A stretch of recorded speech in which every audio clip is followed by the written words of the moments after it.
Ladies and gentlemen, I want to bring something to your attention.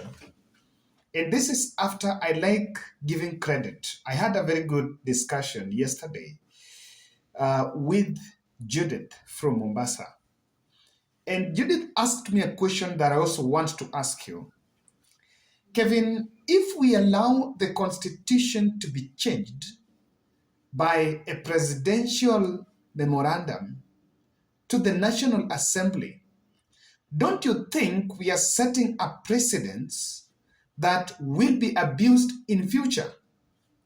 For now, we seem to be getting comfortable and convinced that it is about two-thirds gender rule, creation of an office of opposition leader, and the other one for the CDF. This is a trap that is in the mouth of members of parliament because the MPs have been demanding CDF to be entrenched in the constitution. So Judith is saying that while we seems to be the rationale behind that letter, or rather behind that move even to create the leader of opposition, is well and is in conformity with the proposals of BBI, but the president is a bit skeptical. It's the precedents we are setting might actually come to hurt us hapo mbele. And in her submission, she's also saying that Raila is absolutely right to reject the constitutional amendment through the constitution, through the parliamentary way. I had analyzed in this channel the difference between parliamentary and the popular initiative. Those two are available for amendment. What's your take on that? Because I want us to build this analysis from there. I differ with the proponents of amendments since that precedence can be abused. We should not forget that Fafi Member of Parliament less than 2 months ago mentioned that him with some colleagues in the National Assembly were thinking of an amendment to alter the presidential, to remove the presidential term limit. Even though President Ruto came swiftly to dismiss that allegation after the public reaction. And people said we're testing waters. If we will allow amendments that are sensitive and touching into the matters like creation of an office, matters that we don't want to take to the people, then what will stop us the next day if we also make all the amendments, and make sure that how many bills will be sneaked through the back door?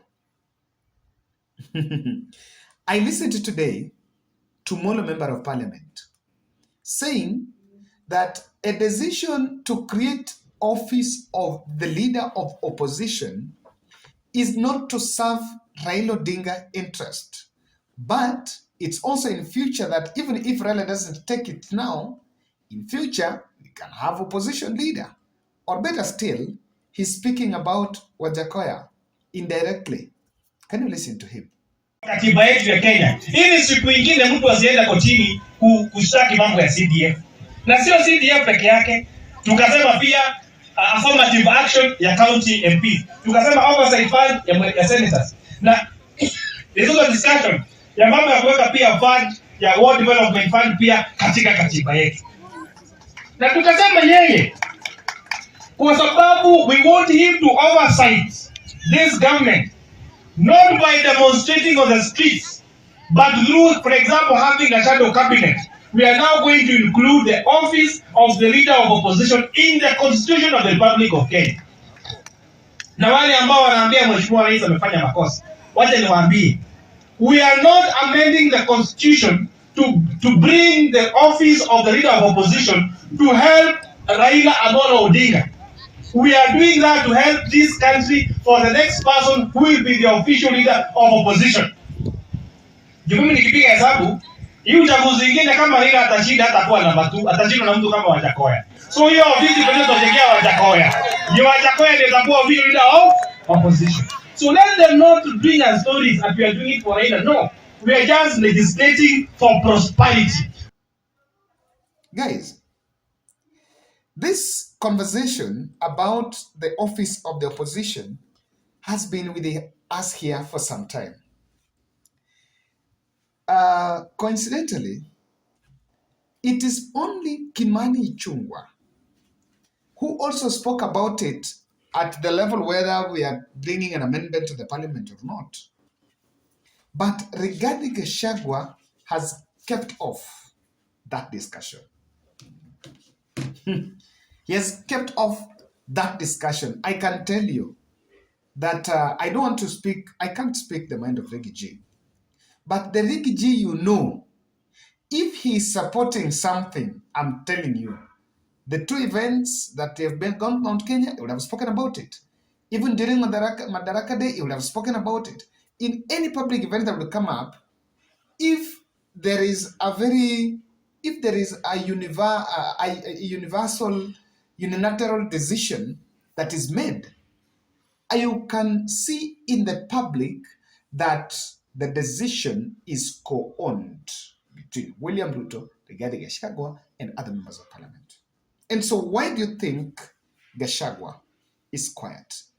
What has sponsored Rigathi Gachagua's silence over the creation of the office of Prime Minister? Yes, he has not even spoken about the other amendments. And William Ruto, while speaking in Nyandarua, is the person that touched on it a bit, talking about the need for opposition to keep us on check, while a man that had been demonizing Raila, asking Raila to take the opposition role, is quiet. That's what I want us to look at. Kindly subscribe to our channel, click the notification bell, and like our video. Thank you very much, guys, for your support. From whenever you're watching our channel, I don't take it for granted. And I know that God is also going to lift you from one glory to the other. I want to say this. Regarding Gachagua's school of thought has been that after election, some people should be sent to political oblivion. And there should be no discussion about 2027. And that's why at the campaign trail, and even now, you'll still hear political undertones. While Ruto is talking about the need for inclusivity and stability of the nation by accommodating the 6.9 million people that allegedly voted for Raila Odinga. And I'm so cautious with allegedly, with the word allegedly, because there is a likelihood it was more than that, or it's also less. No, can only be more. There's likely it was more than that. That these people need to be accommodated in the government of the day. The Guardian, on the other hand, sees any other person from opposition that can coalesce around William Ruto as his greatest enemy. And so, what is the narrative that he can bring in this? I want to tell you why this is a very difficult thing.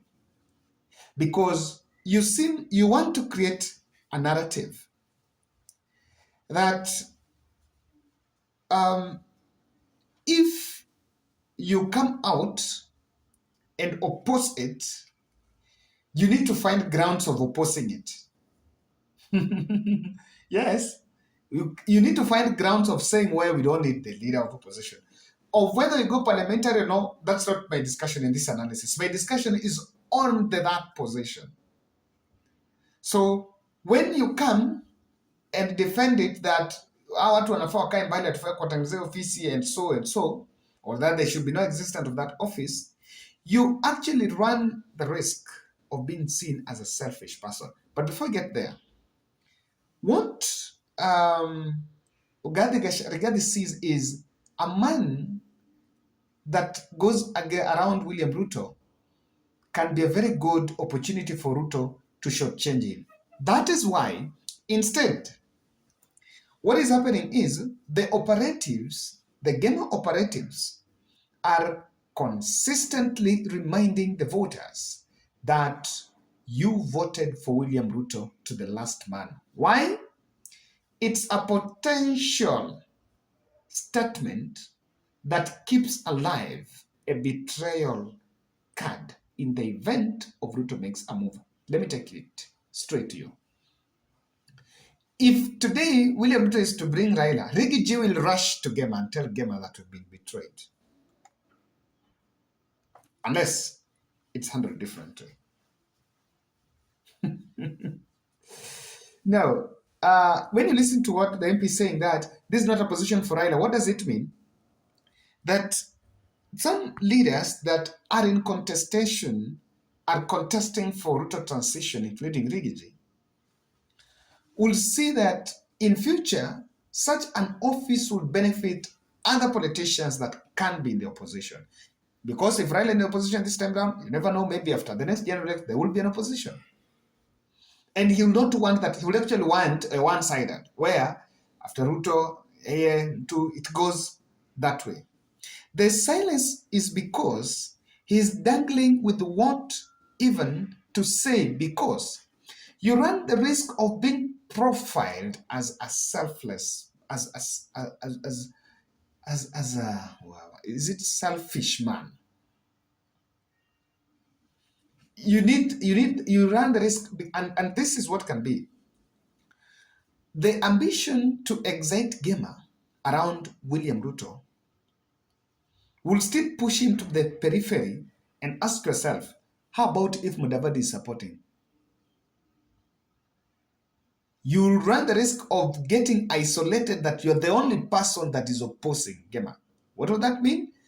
Everyone can converge, and that pushes Gema as a common enemy. That is why you need to be very tactical on the position you take. This matter of the leader of opposition has a potential of dividing the mountain. As to what extent, it's a test of time. But look at it. We are creating 76 nomination slots. These nomination slots are to be shared across these political parties. What does it mean? Jubilee orphans can revive, can get their way. When you have Raila with some powers to nominate people in some statutory bodies, what are you talking about? He can still get some people. And if there will not be a situation where they can't get it through Gachagua, then they will go through Raila Odinga to get it. Guys, why do you think Rigiji is silent? Let's meet in the next.